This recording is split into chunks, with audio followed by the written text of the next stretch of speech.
You have to talk to people and have to be willing to take what they tell you and be flexible in your plans to be able to adapt and overcome. When the plan that you came up with, when you throw it against the wall, nothing sticks. And what does stick is brown and disgusting and wasn't what you were expecting and not what you wanted. But, sometimes that's the option that you're left with. How many people go through life doing work they really don't like, but every day dreaming of, say, working in the aviation industry? They say it's too late. They think it would be too hard. They think it would go against conventional norms. If you never go after what you want, you'll never have it. This is Fly the Transition. Join us as we soar through the captivating stories of individuals embracing a thrilling journey into the aviation industry. From pilots spreading their wings to mechanics fine-tuning the engines and a myriad of industry professionals, each with a unique tale to tell. Get ready to dive into the diverse backgrounds, the pivotal moments that propelled their leap, and the sheer determination that transformed their aspirations into reality. We're not just about dreams. We're about making them take flight. Welcome to Fly the Transition. And now your host, Jim Schilling. What is going on, all my aviation friends out there? Welcome back to another episode of Fly the Transition, where we explore yet another journey of aviation career exploration. On this episode, I'm really happy to welcome my good friend Seth Bunker. Now, Seth is a bit of a unique guest for us. Seth started his journey as a military aircrew member who would ultimately become an airline pilot and sim instructor. His path is a bit of a departure from the usual, but that's what makes it so intriguing. So we'll talk a little bit more about that in just a bit.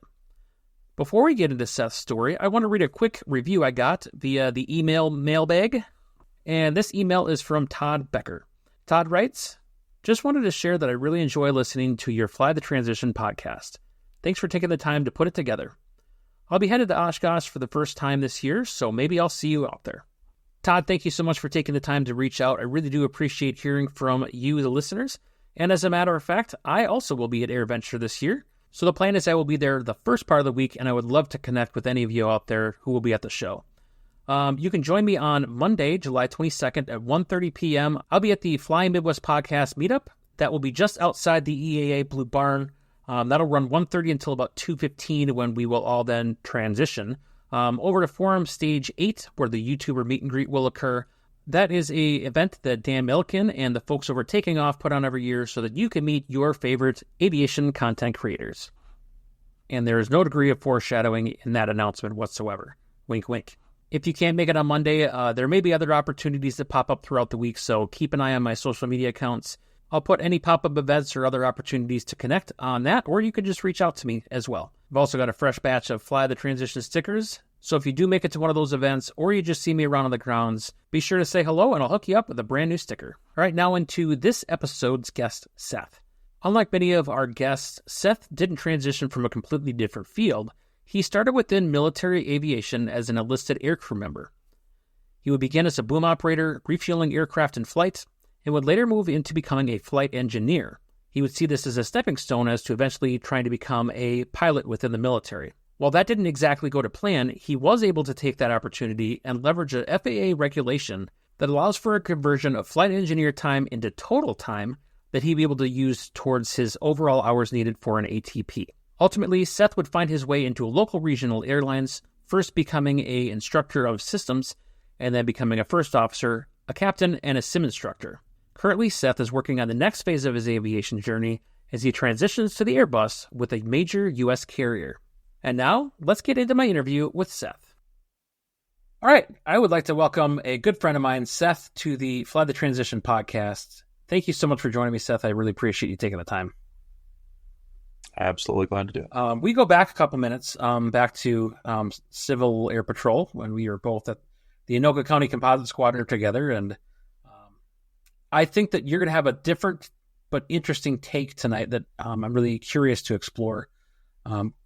As we were talking about before we started recording, there's all kinds of stories about people who have gone from military aviation from the pilot seat into another pilot seat. But I don't think there's many stories about what that may look like from other flight crew positions in military aviation. And that's kind of your stories. So we'll unpack that as we go along here tonight. But in the beginning, how were you first exposed to aviation? Strange story. I was 3 years old. We were out on the East Coast visiting my great aunt and uncle on my dad's side. And we went to the old Rhinebeck Aerodrome there in Red Hook, New York.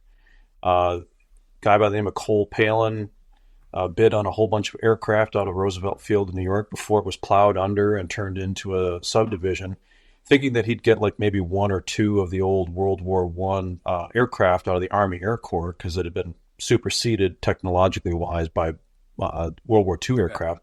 And he ended up getting like 7 or 8 of them or 9 of them. Took them apart, put them in a bunch of chicken coops, spread all over the place in upstate New York, friends, family, so on and so forth, and then bought the old Rhinebeck farm and decided to put these airplanes back together. And starting back in the 1960s, started putting on kind of every weekend kind of an old barnstormer show with World War I aircraft. And they actually have the oldest registered aircraft in the United States, a Bolero. I think it's built in 1909, that they basically taxi down the runway really fast, get it off the ground about a foot, and then landed about a football field later to keep from destroying the thing, since it's literally not just an antique, but it's a piece of completely irreplaceable history. Sure. But I was 3 years old, and I just remember being absolutely enamored with this show. And strangely enough, I forgot about it, as you know, when you're a 3-year-old, you do. And because my dad, his big thing was he was into trains, and so he used to drag me around and go train watching all the time. And it's funny, later on in life, I started gravitating towards aircraft. And not to jump too far ahead into the military story, I was a boom operator in the late 90s out of Travis Air Force Base. And I was walking past the magazine rack and saw the pilot porn section. It was a flying magazine. And it had a picture of a Sopwith Camel on the front of it. And I just stopped and I stared at it for a while because it struck a strange chord at me. And I grabbed it and I started paging through it. And I read the entire article, and it brought back this flood of memories of watching these airplanes fly around. And it was almost kind of like a Snoopy versus the Red Baron kind of show, where they were dropping little small pyrotechnics out of the thing. They had these Keystone Cops cars from the 1920s and 30s chasing around. It was a whole production. And it was funny that it brought back all these memories, but I really kind of credit that as being what sparked probably my initial interest in airplanes and aviation as a very young child, even though I strangely forgot it, only to have it kind of resurrect years later in my teens. That's really neat. You talked a bit already about your boom operator in the Air Force. So as you're going through your formative years and trying to figure out what you want to do with your life, was an aircrew job something that you were trying to pursue, or did you just want to join the military? How did that play out for you? I did want to be an aircrew member. I joined Civil Air Patrol, as you mentioned, when I was a kid. I was a cadet and made a bunch of friends, learned about the Air Force and such.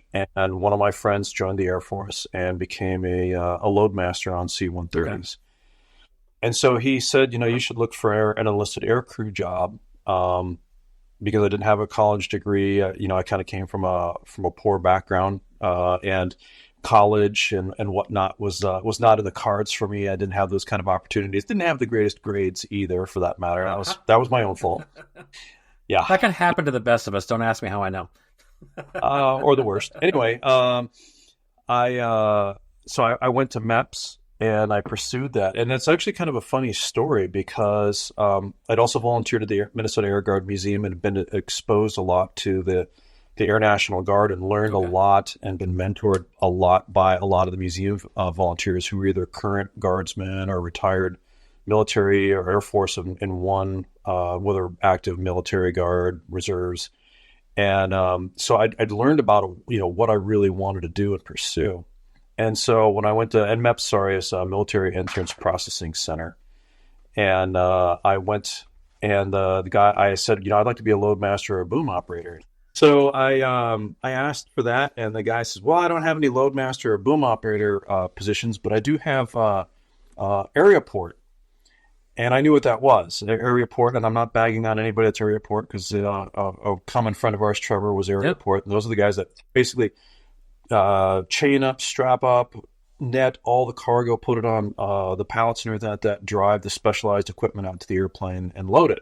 And I thought, no, that's not what I want to do. And that's not being a load master. That's assembling cargo and bringing it out to the airplane that the load master himself or herself is going to load onto the airplane. It's still an important job. And still, but not what I was interested in doing. And they did, and same thing with the boom operator. They didn't have any of those available. So I said, well, I volunteered at the Minnesota Air Guard Museum, and I enjoyed working on some of the aircraft restoration projects. So how about aircraft mechanic? And I said, well, I don't have any of those slots available either, but how about age mechanic? That's aircraft ground equipment, the power cards and everything. That's basically kind of an overglorified diesel mechanic working on the power cards that they plug aircraft into. And I said, no, I don't want to do that either. And I said, I know this is the stupidest thing ever, and they tell you never to do this, but I said, how about I go open mechanical in the Air Force, and I'll take my chances and see if a crew chief job happens to open up while I'm in basic training.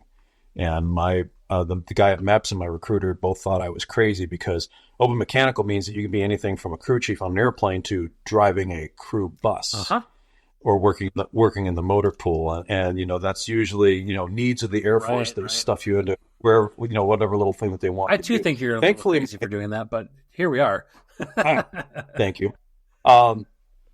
Thankfully, my ASVAB scores were incredibly high, and so my pessimistic recruiter very quickly changed his tune, and he was at least encouraging. And then when I got into basic training, about 2 weeks in, you go through job career counseling, and that's when they come in with all the snake eaters and stuff like that. So somebody from survival school came through and said, hey, we can get you out of your guaranteed Air Force job, and you can be a survival and evasion instructor, and then another guy came in and for pararescue, so on and so forth. And then finally, this crusty old senior master sergeant came in and showed a videotape of him refueling the Air Force Thunderbirds on a KC-135, and it strangely enough didn't color anything in any particular light. He was kind of bluntly honest. He said, this is a great job. You'll travel the world and everything like that. This is a quote. He said, if you don't like wine, you'll learn to like to drink it.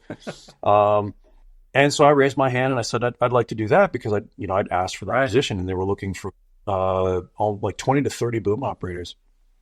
And then I had to go through a flight physical, and I had failed the depth perception test at the processing center because they rush you through it so fast that basically everybody fails. Oh, I'm aware. And yeah, right. A lot of people failed it. And so they had this little handheld one, and I passed that one. I thought, oh, great. They said, yep, you're in, no worries. And about a week later, they scheduled me for a flight physical, for a full up class 3 flight physical. And I went for the physical, and sure enough, there's the Cheerio test, if anybody's familiar with that Cheerio test. And I looked at that thing and I thought, oh God, here's my nemesis. I failed this thing. I'm going to fail it again. And my dreams of becoming a boom operator are going to just completely evaporate. And so I was a little crestfallen. And the tech that was sitting there, he saw, you could just read it on my face. And he said, look, everybody fails us at MEPS because they make you rush through this thing. So he said, just relax, take a couple minutes. And he's like, and you might remember, since you're a child of the 80s too, that they had all those 3D posters where you're supposed to kind of like relax your focus, and all of a sudden, poof, the 3D image would pop out at you.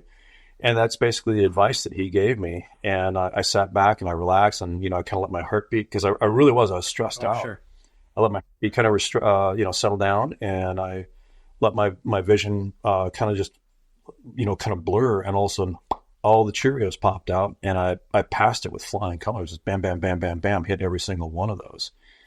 And so that was kind of the end of the story there. I got the position. Sweetheart. I know that we've talked about this before, but that story makes me insanely jealous, because that's the job I tried to go in for, and they rushed me through and I failed it. And my recruiter was somehow able to convince someone that, hey, let's see if we can get you a waiver. We'll have you go to another eye doctor that's, we'll take a look at it and see what we can do. I passed everything there, and the Air Force is like, yeah, we're still good. So if you'd like to do something else, here's this. So, that's ultimately, let's be Typical. honest. I'm doing okay for myself.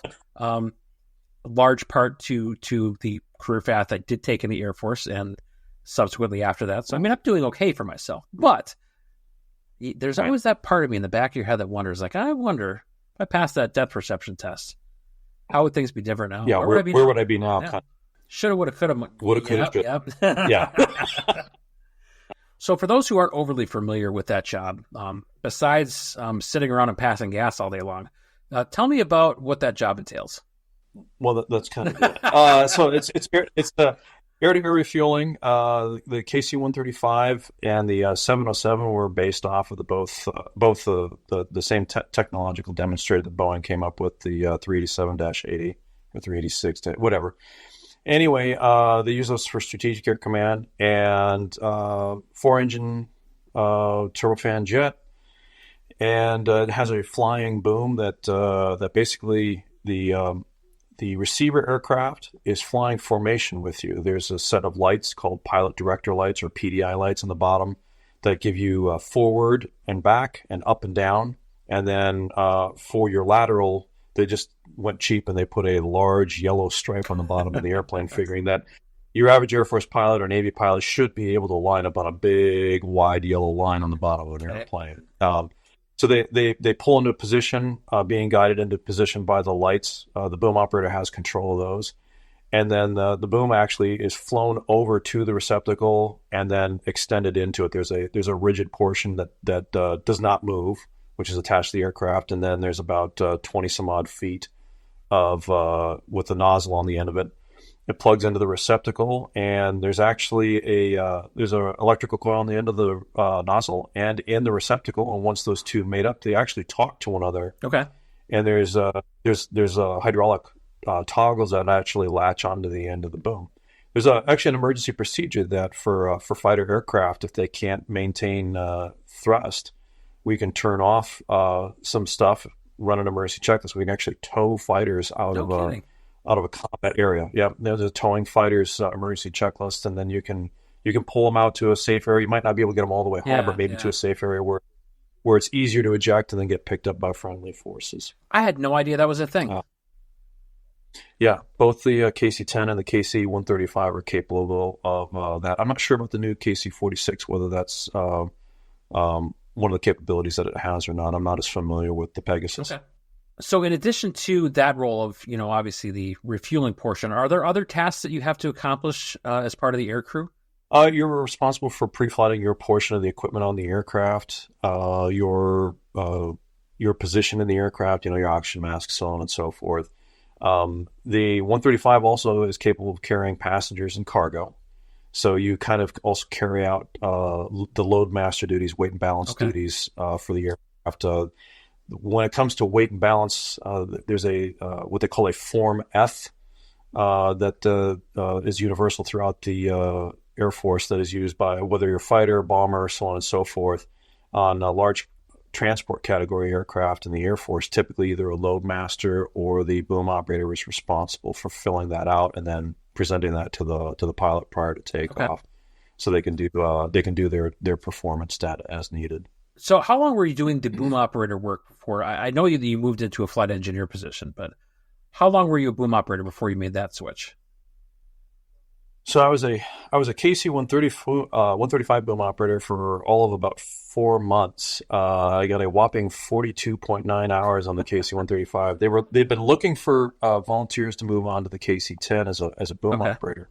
When they first brought that airplane on board, it was the newest, shiniest toy that the Air Force had, and you had to be a instructor boom. You had to have a minimum of 3 years and 1,500 hours, and you had to actually apply via a resume to the job. And they got too top heavy with NCOs that didn't have any airmen. And the Air Force, in its infinite wisdom, said, "Hey, you guys need to have airmen so that way you can become proper NCOs." And then instigated a plan to do that without really thinking it through or putting together a program. So the idea was that they'd throw you all the way through 135 boom operator school, and then immediately send you off to KC-10 school. And I didn't volunteer for that job because the 135 guys really hated the 10, and they badmouthed it really badly and basically poisoned us against it. And so no one put up their hand and volunteered Okay. for it. I was actually out processing to go to Grand Forks Air Force Base to my first duty assignment at the 906th Air Refueling Squadron. And I found a Post-it note on my door, and it said to go see the Ops Group Chief Master Sergeant, Chief Leslie. And I went to his office and, did a proper military knock and did my reporting statement. And he says, "How do you feel about the KC-10?" And I said, "That's a rhetorical question, isn't it, Chief?" And he says, "Yes, it is. Pack your bags. You're going to Travis."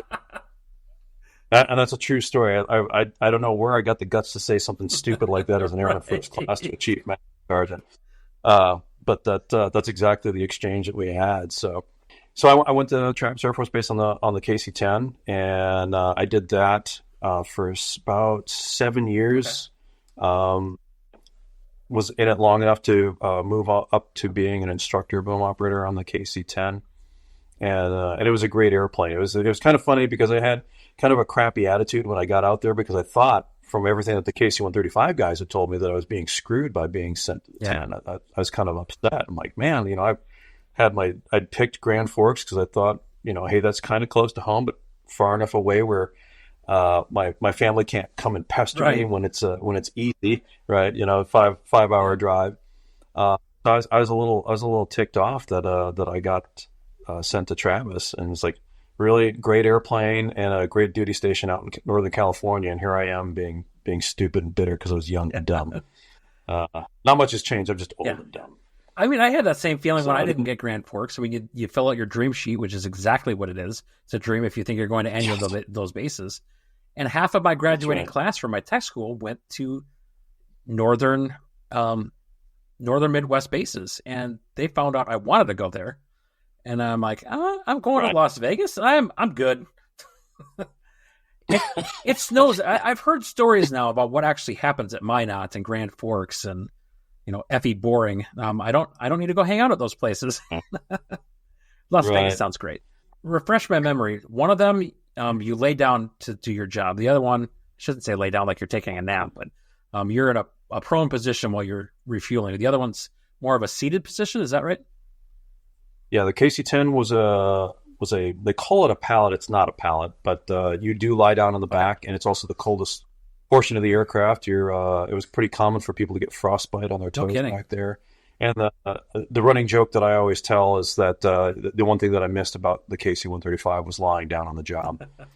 In the back of the 10, it's not a Barco lounger, but we're like, yeah, it's like a Barco lounger. There's like 3 of them in a row. Yeah. There's an observer seat on the left. The boom operator is in the middle, and then there's an instructor seat on just to the right of the boom operator. Aircraft left, as you're sitting backwards, of course, it's to your right. But that way they can sit there and they can override some of your inputs to save the day, so to speak. Gotcha. So it's a much significantly larger airplane. It's actually on a lower deck of the aircraft, where the baggage would normally be on your normal DC-10. Interesting. It was a great job. Anybody looking to do that sort of thing in the Guard, Reserve, or the Air Force, active duty, it's a great job if you can get it. The KC-10 sadly is going away. They'll be putting the last one in the boneyard sometime middle to late next year, and so I'm toying with the idea of maybe retiring or maybe cross training back to being a boom operator on the KC-46. My squadron is the last KC-10 squadron to transition to the KC-46 Pegasus. So, but there's only so many slots for an old crusty master sergeant to move across. Sure. So, what led you into the work of flight engineer? Well, I had been trying to work on a 4-year degree and get. I know I'm not wearing any glasses, but in here, but I do wear glasses, and I always wanted to be an Air Force pilot, right? Typical kid dream. And they had back in the really late 90s, so 99, 2000. They did a couple things. The Air Force finally allowed for laser eye surgery if they did it, and only if they did it. And of course, it had to be successwith too. Right. You had to still be able to be full color vision, full depth perception within 2070 with uncorrected, and so on and so forth. And they'd also increased the age from 27 and a half to age 30.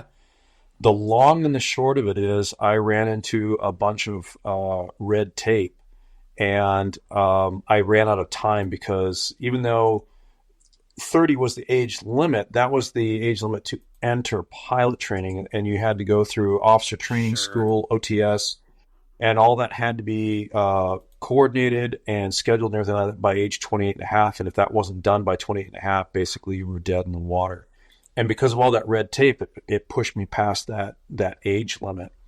And so I thought, well, I'll go with plan B, and I'd like to become an airline pilot on the outside.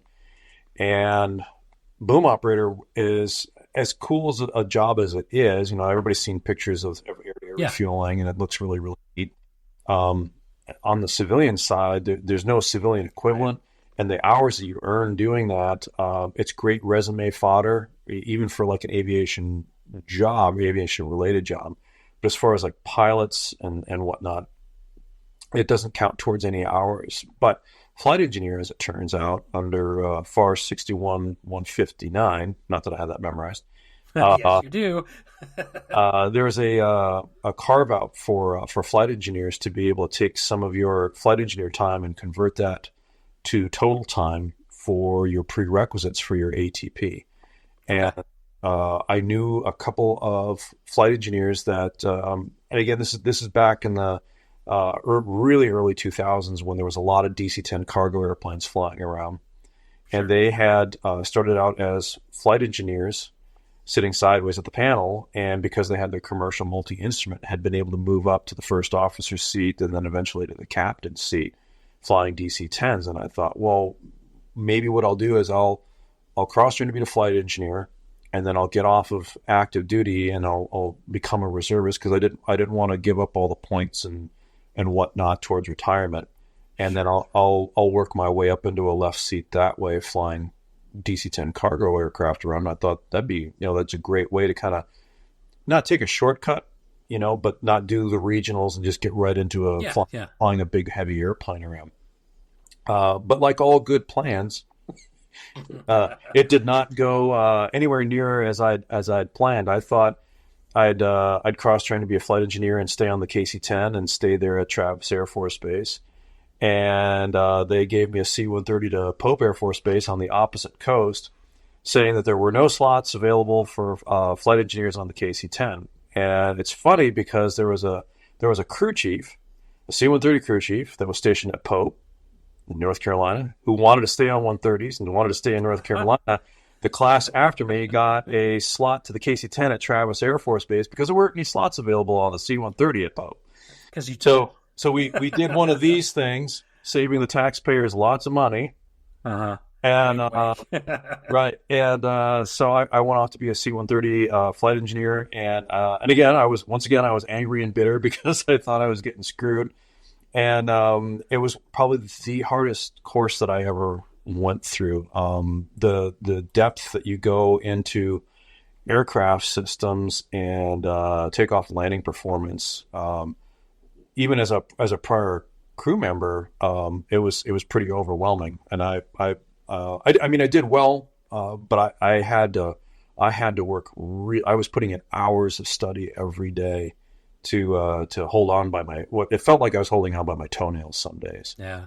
And then I did that for 3.5 years on active duty, and I'd already made my decision to get off of active duty and go to the reserves so that way I could pursue the airlines. Mm-hmm. And so when they gave me my orders to go from Pope to Little Rock, I turned them down, which basically kind of sealed my fate as far as like I had to get out now because I'd turned on my orders. And I'd interviewed with a reserve unit back at Travis Air Force Base where I knew a lot of people from my active duty days. Sure. And so I did that. And so you talked a bit about the training for flight engineer involving a lot of systems. So what exactly does that job entail in the military side? Just as it does on the civilian side, you're basically the subject matter expert on the aircraft, on the aircraft systems. You pre-flight all the systems, you manage the systems during flight, and you also take care of the takeoff and landing data performance. So you're also a performance expert. and you're kind of the centerpiece as far as running all the checklists, whether it's normal, abnormal, or emergency checklists on the that are requested by the pilots. So when I did C-130 training, it was also not just the aircraft, but it was also the missions. So we were airdrop qualified to be able to either chuck paratroopers out the doors or drop all sorts of stuff out of the back of the aircraft, whether it be small tanks or supplies or whatever that may be. So you would do all the airdrop checklists as well, or any of the airland checklists, and you could land on anything from a regular airport to a dirt airstrip, and did that a number of times out in Fayetteville, and actually attended Red Flag in 2006 and participated in that exercise as well, landing on some of the dirt strips in the middle of nowhere at night, picking up special forces guys that were also participating in the big fake war. So that was a pretty interesting experience. We missed each other by a couple of years. I left there in 2004. So sorry. It's okay. We'll be okay. We eventually connected and created quite the bond. So it's going to be okay. Are you sure? Yeah. You hope. I'm good. Okay. I'm good. All right. So you're able to translate some of those hours towards working towards your ATP. So how does that exactly work? Like, how many is there a certain ratio, or do you have to be performing certain tasks? There is a certain ratio. It is a 3-to-1 ratio. So for every 3 hours that you fly as a flight engineer, you can convert that to 1 hour of total time for a max credit 500 hours. So basically, once you have 1,500 hours as a flight engineer, you have the max that you can possibly get. So anything above and beyond that doesn't really do anything FAA-wise. But that's sure. When your ATP is 1,500 hours, that saves you 1/3. And I think I did some math once, and I figured that it probably saved me somewhere around like $30,000 or $50,000 worth of trying to fly around and build those hours on my own. Right. In the middle of all of this, I actually got my private pilot's license at the Travis Air Force Base Aero Club, and so that was part of my working towards starting my pilot certificates to meet that goal of getting my commercial multi-instrument to sit right seat on a cargo DC-10, which again didn't go as planned. Right. So I was going to actually ask you about that. So when you started your private pilot journey, then were you on the reserve status then, or was this when you're still active at Travis the first time? It was actually when I was still active duty as a boom operator. I used my very first re-enlistment bonus to pay for my private pilot certificate. So I took all that money. Like you hear stereotypically, and not that it's untrue, but they say, if you can get the money up front, so that way you can fly 2 or 3 times a week, schedule, money permitting, and all of that, you're able to get through it faster without losing knowledge and having to reaccomplish tasks again over and over because you get rusty in between lessons. And so when I got that big chunk, what I thought was a big chunk of money in 1999, 2000. I took that money and I used that to get my my private pilot certificate at the Travis Air Force Base Aero Club. All right, so you get your private pilot certificate. You got these big dreams of going to the DC-10, which didn't happen. But how do the rest of your ratings progress from that point? Do you still do it while you're on active duty, or is this later on that happens? So I had tried to pursue those while I was on active duty and Pope in Fayetteville, North Carolina. Unfortunately, I couldn't find a Part 141 school that I could use my GI Bill at. Okay. So that kind of dragged things out. And when I finally moved out to California in 2008, that's because I'd signed my orders basically saying that I was turning them down 2007. 2008, spring of 2008, I get out of the military, and then the housing crash happens. And because at the time, when things were going great, it was cost effective to fly these DC-10 cargo airplanes around with flight engineers and so on and so forth. And they, all of a sudden, all those jobs and those airlines went away and flooded the market with a bunch of out-of-work flight engineers that had plenty more time than I did. Okay. So I did go to the reserves and become a flight engineer, but there weren't any civilian DC-10 flight engineer jobs that I was qualified for that anybody would even look at me. So now I'm no longer on active duty. I'm kind of piecemealing orders together because I didn't have a civilian job. So I was what they call a troffer. If you can imagine, that there's a trough and then somebody throws in a bunch of money. Basically these are reserve training statuses or orders or something like that. And all the hungry little traditional reservist piggies come running up and try to gobble up whatever they can. So I was kind of almost like paycheck to paycheck for a while there, trying to string things together, trying to figure out how I was going to make this happen. And then I ended up getting married, and then with the government shutdown in 2011, I moved back home to Minnesota because I was out of, with the government shutdown, there was no money. I was basically out of work as a reservist, other than the 1 weekend a month thing that you hear on the commercials. Yeah. And so I thought, well, maybe now I can try to find something in Minnesota, Part 141 wise, where I can utilize my GI Bill. So I got associated with Academy College and Thunderbird Aviation to work on my other certificates. I did, however, pay for the multi-engine private pilot license or certificate out of pocket because I wanted to do my, you could kind of finagle things with the GI Bill, and as long as it fit into the profile of commercial and instrument, which you're supposed to do concurrently according to the VA rules, you could do it in any aircraft that you wanted. Well, I wanted to be able to log all those PIC hours, multi hours.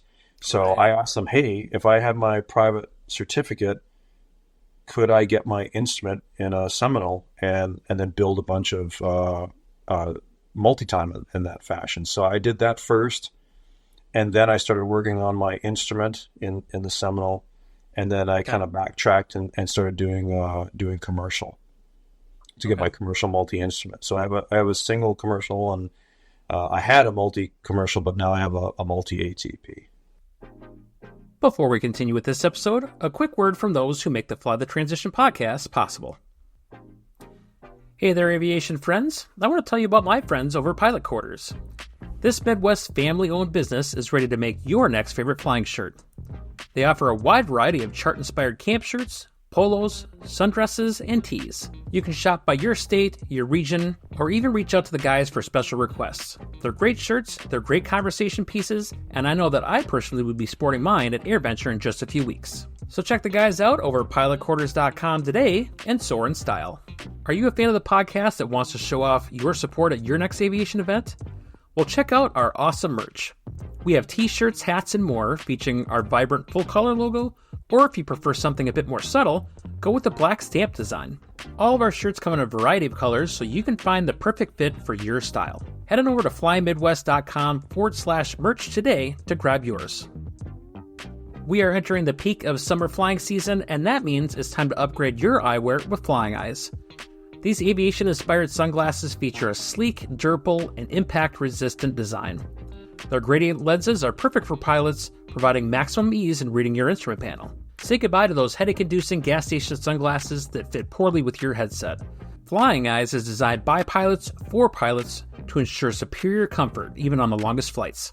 Head on down to the affiliate link down in our show notes and enter code FlyMidwest10 for 10% off your next purchase at Flying Eyes.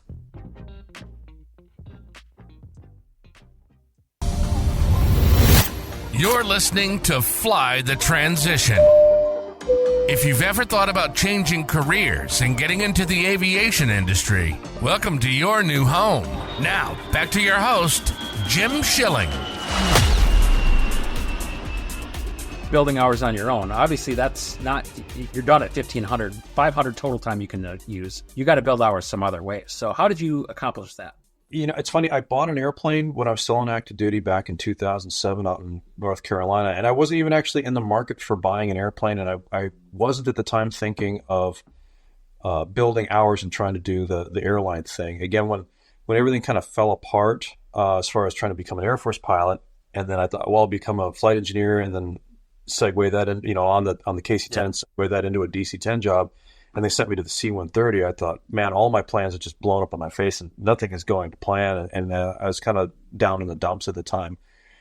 And I'd gotten back from a deployment and just wanted to rent an airplane and visit my sister and her kids and husband up on the East Coast, up in Washington D.C. And nobody had an aircraft for rent at a reasonable rate. They wanted an ungodly number of equivalent hours, like 4 hours a day, and it was a lot of money.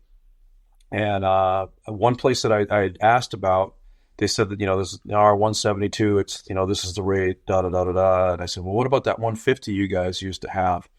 And they said, well, it's not for rent, but it's for sale. And I said, really? And they said, yeah, we want $18,000 for it. I'm like, huh, okay. And so long and the short of it is, I ended up buying this little 1974 L model Cessna 150. I ended up flying it kind of all over the place. I flew it up to upstate New York and down to North Carolina. I flew it up to Minnesota through Illinois visiting family and then back down again. And then when I got off of active duty and became a reserve flight engineer on the KC-10 out in California, I flew it all the way out to California. And then when I ended up kind of losing my full-time, if you want to call it that, reserve job as a troffer, in 2011, after the government shutdown, I flew it back to Minnesota. So I haven't had it through every state, but I've kind of had it around the edges of the U.S. in one fashion or another. And again, I wasn't intending to necessarily build hours towards getting an ATP at the time. It was only towards the end when I associated with Academy College and Thunderbird and was trying to finish off all my certificates and everything like that, it kind of came to a crunch. I had credits and everything like that. I just needed to get some way to use my GI Bill to get all those advanced certificates, commercial, multi, instrument, and so on and so forth. And I could only do that at the time associating through a college, to use that through a Part 141 flight school to get all those. So I left and actually never finished that. And so now I was left where I was about 250 hours shy of what I needed to be able to get my ATP. In the meantime, I ended up becoming a flight operations ground instructor with Endeavor Air, a regional airline here that's based in Minneapolis. Sure. Thinking that'd be a great way to get my foot in the door. When I was at Academy College, we actually did a field trip, if you will, in one of our classes where we toured their operations control center and the hangar, talked to maintenance and a whole bunch of different people, one of the pilot recruiters and a chief pilot or assistant chief pilot, I think, at the time, and really liked the program, and the airline sounded great. I'd originally thought, I'll go SkyWest, because I didn't even know that Endeavor existed at the time, right? And was basically kind of a recent addition, but kind of a hometown airline now. I thought, hey, that's great. So, but I was kind of locked into one of my other plans that, again, did not come quite to fruition the way I had planned it or thought it would go. And so I did this flight ops ground instructor job, which was great because with my background as being a flight engineer, and I might mention that in the meantime, because of my aircraft ownership, and then when I went back to being a reservist and living out in California briefly as a reservist before the government shutdown, I was working as a mechanics apprentice with the Travis Air Force Base Air Club for a few years, and met all my prerequisites and ended up getting my A&P. So flight engineer, A&P, it made me kind of a shoe-in to teach systems at Endeavor to new hire pilots and to anybody that was going through differences training, going from one league to another, or upgrade training, so on and so forth. So I fit into that. And in the meantime, my wife and I were just talking about it, and she said, well, what can you do? And at the time, the pilot shortage really hadn't started in earnest, if you will. Yeah. And so they were looking for people, but if you didn't have a CFI or a double I, nobody was hiring you anywhere. I kept trying to apply to all these different jobs to see if I could just run cargo or run checks around Minnesota. I mean, anything. I was I was willing to fly rubber dog shit to Singapore in the middle of the night. But nothing was happening, and so my wife ended up finding this listing for a job on Craigslist of all things, because they were putting the feelers out everywhere that they could to try to solicit people to come and do this job. Okay. Interviewed for it and got it. And in the meantime, she said, how much would it cost to just fly those hours? How much would 250 hours in a Cessna 150 cost? It's like, well, let me do the math. Let's see, 6 gallons an hour, 250. Yeah. So it was a chunk of change in 2015, 2016. And so we did the American way. We got a credit card, and I charged it to the hilt for a bunch of fuel. And I'd get up at 6 a.m. to get ready for work and show up and start teaching class at 8 a.m. I'd finish at 8 p.m., drive from the Minneapolis airport up to Anoka, and then I'd get airborne. And I'd fly around for a few hours and get done at 11 or midnight. I'd go home and go to sleep, and I'd do that process over and over and over again. And on weekends, I was flying in. Sometimes, Saturday, Sunday, I was putting in like 20 hours, just try to just build my hours. And I did, and I was getting really miserable. And I'm like, why am I doing this? I'm starting to hate aviation and flying, because I'm just droning around trying to build cross country time. And I went on 100lowlead.com. I was literally just going anywhere that was more than 50 nautical miles away and had the cheapest gas around Minnesota, and just doing that, just dotting around all over the place in Wisconsin and wherever I could find cheap gas. And I built about 250 hours from the end of August to about the middle of November of 2016, and then interviewed, got the job to be a new hire pilot, and then immediately had to deploy to the Middle East.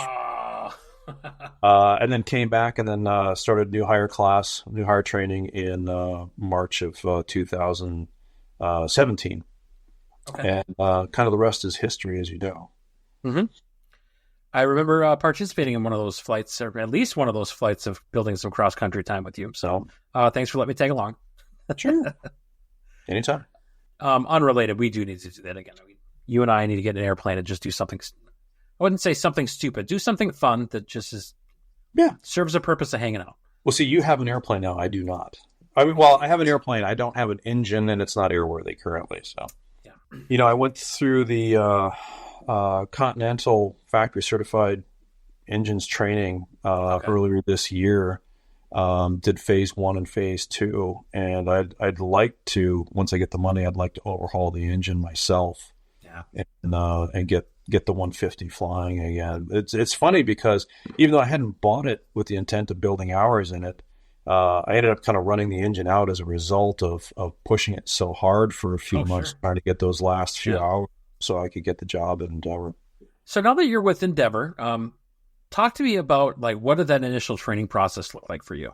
It involves basically 3 phases of academics: indoctrination or indoc, general subjects where they kind of talk about performance and general airline stuff, and then you get into systems.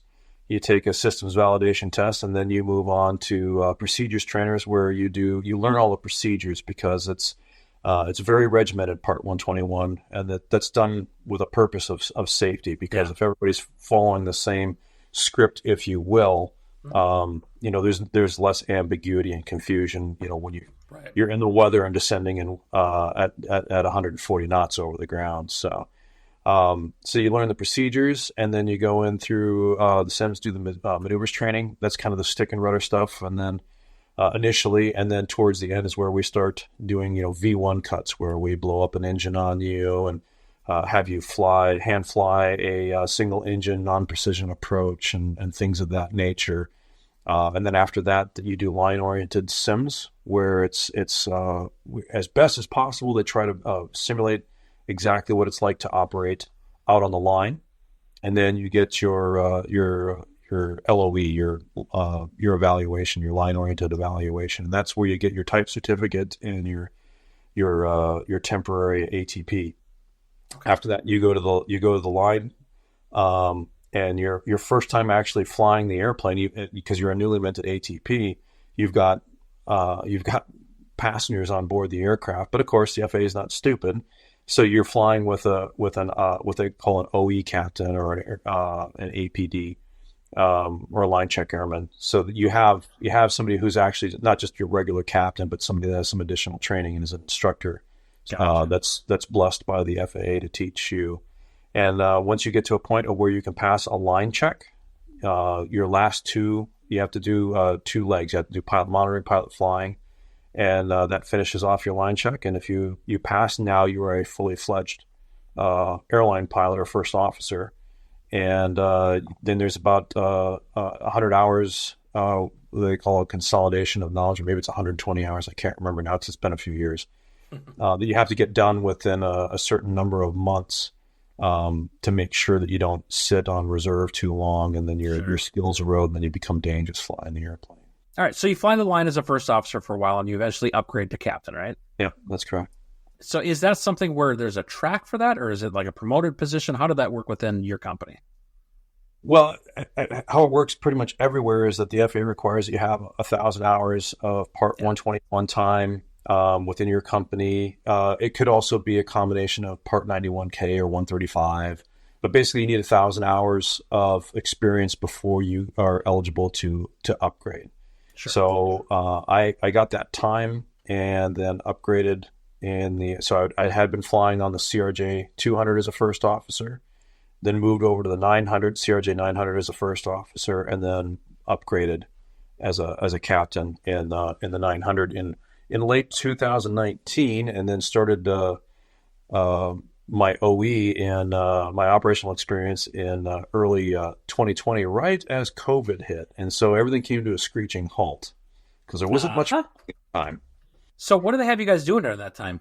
In the middle of all this, after I'd gone to the line, I was on the line for about a year or so, and the ground training department gave me a call and said, "Hey, would you consider coming back part-time?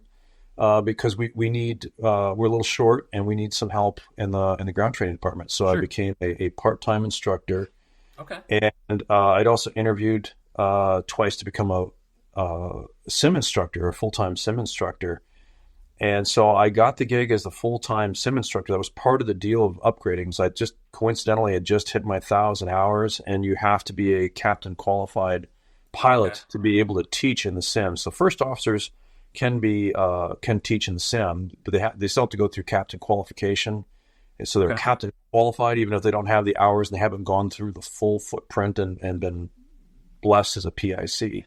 But it worked out well for me where I got that all done all simultaneously. But then, as I said, COVID hit. And so, again, there wasn't we weren't hiring. There wasn't a whole lot of training going on in the sim. So there was kind of this mad scramble with all the airlines as to, what are we going to do? And so we still had to do our continuing qualification or CQ training throughout all of this.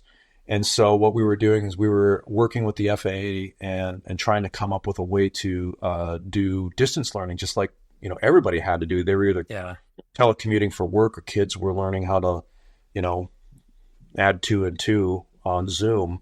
And that was something similar to what we were doing. We were conducting classes at the time. So I didn't actually do any sim instructing. And at some point when things were looking bleak in September of 2020, they sent half of the instructor force back to the line to go fly the line.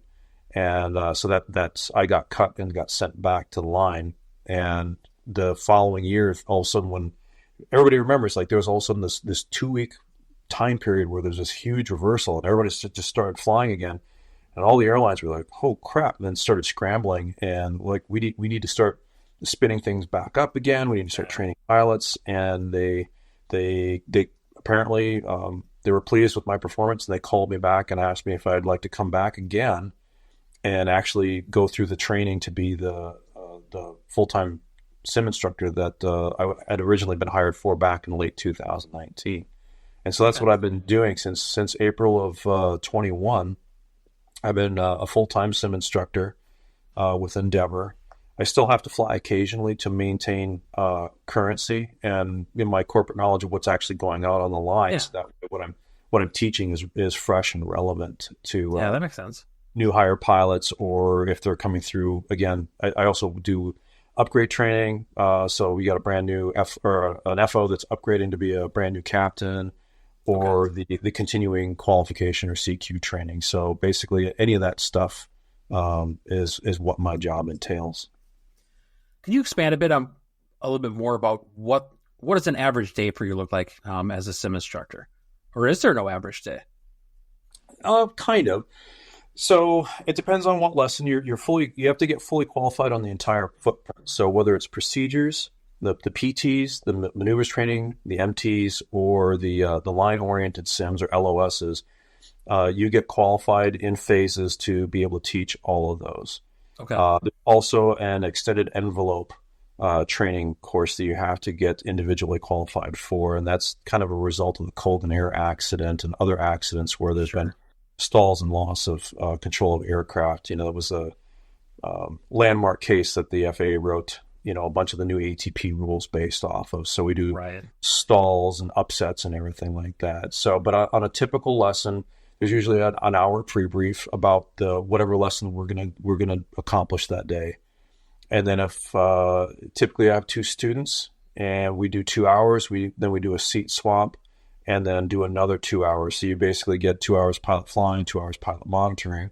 And then at the end of the lesson, we do about about an hour debrief. So about a 6-hour period typically for the training portion itself. There's some prep prior to the class, and of course there's FAA requires everything be documented and graded and stuff like that for PREA tracking purposes. That needs to be done afterwards. So the actual training roughly 6 hours, but it can be a few more hours before and after that, depending on how much there's to do for the particular lesson and how much documentation you have to do for a student. Sure. So, I mean, each lesson you're talking pretty much a full day. Yeah, it can be. And the training center down in Egan, it's owned by CAE, but we contract through them. And we, in our busy times, it's almost, there's somebody there 24 hours as far as CAE is concerned, but we have lessons that start as early as 4:30 in the morning, and we have lessons that end at 3 in the morning. So you can get scheduled anywhere in those time periods, whether it's, again, you're in the procedures trainer, which isn't a full motion level D sim, where you're just learning how to run checklists and poke buttons and so on and so forth, the engine start. And then, of course, the full motion simulator, that's the period for that starts at 6 in the morning and goes till 2 in the morning, as far as because at the 4:30 to 3, that's including the pre-brief or the debrief after a lesson. So the sims are basically running from 6 a.m. to 2 a.m. So there's about a 4-hour window where CAE in the middle of the night works on any discrepancies there are with the sims, because level D full motion sims, just like an aircraft, they're regulated. They're under FAR Part 60, and they have to work. They have to represent the aircraft accurately, otherwise the FAA doesn't allow us to use them. Sure. So just like a regular aircraft, anything that I encounter during a training period that's not correct, just like a piloting command on an aircraft, I'm duty bound by the FARs to write it up so that way they can rectify that, so that way training can continue. Otherwise, the FAA gets extremely upset for some strange reason. That's weird. Yeah, all right. Who knew? What do you consider the most rewarding part of your current job? It's interesting because when I was still active duty as a boom operator, remember I mentioned that partway through my training or my 7 years as a boom operator, I became an instructor. Yeah. I've really found that I enjoy instructing, which is funny that I never managed to get CFI and double I because of how things ended up fleshing out with Academy College. But I really, really enjoy instructing. I've found that it's kind of a niche of mine, and I'm hoping we didn't cover this, but as a part of my contractual employment at Endeavor, we have a float program to mainline Delta Airlines, and in February I'll be flowing to Delta, and I'm hoping that once I get established there and get some experience and everything like that, that maybe I might be able to find a place in their training department and get back into the training arena, because I found that I never saw myself as an instructor or anything like that, or a teacher, or whatever term you want to use, but I found that I really enjoy it. I think I'm pretty good at it, and the feedback that I've gotten from my students is that they really appreciate the job that I do. So I think in addition to, moving on to mainline and, the major leagues, because of I kind of make a analogy to baseball, where the regionals are the minor leagues, except that instead of only like one or two people being groomed to move up to the major leagues, everybody's Yeah. being groomed to the regionals to go up to the major leagues. So I'm hoping that once I get up there, after I get settled in, because I've already got my base in my aircraft. I'll be based here in Minneapolis on the Oh, good. Airbus A20. And I'm hoping to maybe turn that into full time, part time, and I'm not quite sure how their training department works yet. That's still something that I have to explore, and apply for, I'm sure, an interview. Yeah. And I'm hoping that maybe after doing some line flying, that I can do a mix of both of those if I can, because I really found that rewarding. That's fantastic. So what advice would you have for someone thinking of making a switch into a career in aviation? Talk to people. Talk to those that have gone through it, and not just one person. There are a multitude of paths. There's a multitude of plans that can be made and completely fall apart, and then other opportunities open for you. You mentioned earlier that a lot of people, they take the military route as far as becoming a military pilot to meet their pilot aviation goals, but that a lot of the enlisted jobs, aviation jobs, are kind of overlooked as kind of a, again, overused metaphor, but get your foot in the door kind of aspect. And so a lot of what I do is I try to mentor people that I know in the Air Force that are trying to go the airline route. Our mutual friend Trevor is one. I'm actually a moderator on a Facebook group called Enlisted to Professional Pilot on Facebook. That was created by another flight engineer buddy of mine.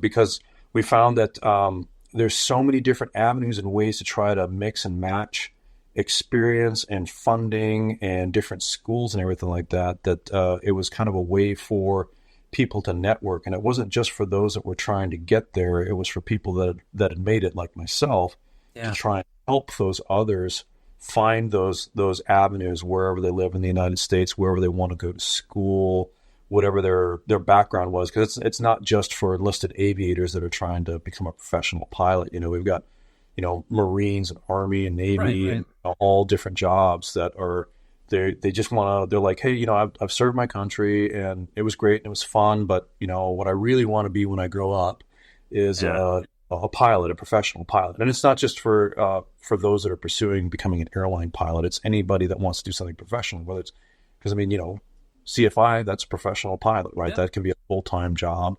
Agricultural, cargo, medical, any of those, and rotor wing too, not just fixed wing. So, but talk to people, try to find, because there were times where I was either flailing around in the dark trying to find my way. And this is in the early days of the internet, where it wasn't as easy to just jump on Google and look for stuff. And sometimes I got advice from people and I was too pigheaded to listen. And because I had a plan in mind, like the whole, I'm going to go be a DC-10 flight engineer and that's going to be my way. And I'm going to go right past all the regional airlines and stuff like that. And I had a couple of senior flight engineers that had basically gone that route and were flying there was one guy who was flying as a captain for Hawaiian Airlines. And he's telling you, man, you should go do the regionals. He's like, get them to pay for it and so on and so forth. And I thought, no,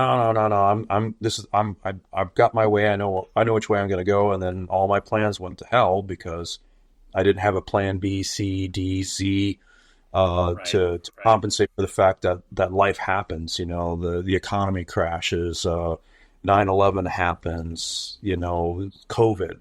So you have to talk to people and you have to be willing to take what they tell you and be flexible in your plans to be able to adapt and overcome when the plan that you came up with, when you throw it against the wall, nothing sticks. And what does stick is brown and disgusting and wasn't what you were expecting and not what you wanted. But, sometimes that's the option that you're left with. And so it's kind of funny. In retrospect, I look back, everything that I wanted, I probably would have been miserable if things had actually gone to plan. It's kind of funny how things just happen to work for the best. So, talk to people, listen to what they have to say, and then be flexible in your plans. That I would say that's the best advice that most pilots in my position would probably give, because if you're not flexible, if you don't listen, you'll get burnt out and bitter or frustrated and give up. Yeah. And that happens a lot more than we probably know, because nobody's collecting those statistics. Sure.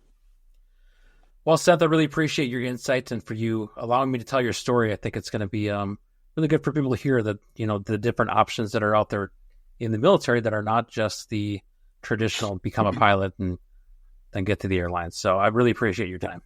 You're welcome. And I'd also point out again that as things are always changing, the GI Bill, when I joined the Air Force in 1997, it was the Montgomery GI Bill at the time, kind of dating myself. And now they have the post 9/11 GI Bill, and that the rules for that have changed time and time again. And and I'm not saying that that's necessarily the best way if you really just want to be just a pilot and you don't want to do the military thing. But if you want to do the military thing for a little while and see if you like that, and see if you can use that as a jumping point to get the finances and what that you want to pursue that career, the post 9/11 GI Bill now is a lot more user friendly than when it first hit the streets several years ago. So that's a potential funding option. Well, awesome. Again, I really appreciate your time, and good luck as you move into Delta.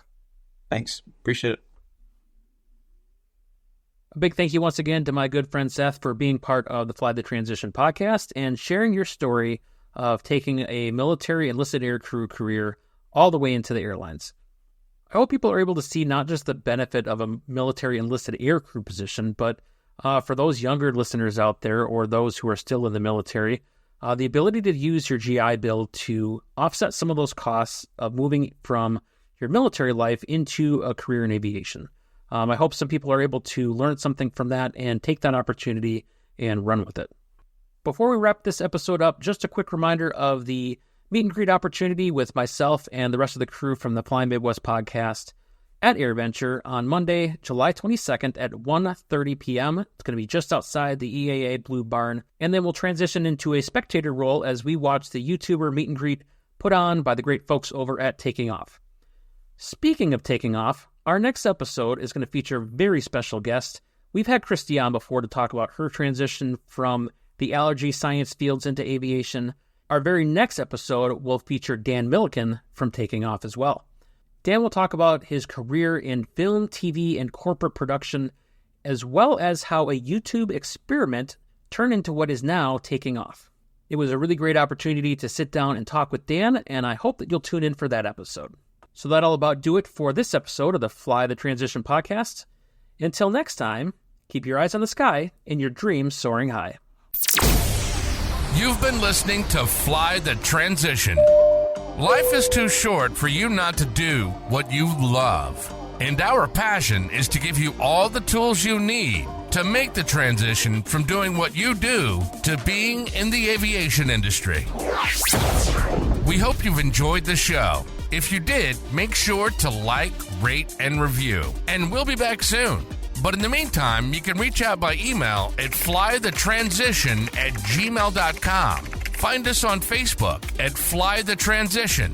And the website for Flying Midwest Media is flyingmidwest.com. Keep soaring. See you next time on Fly the Transition.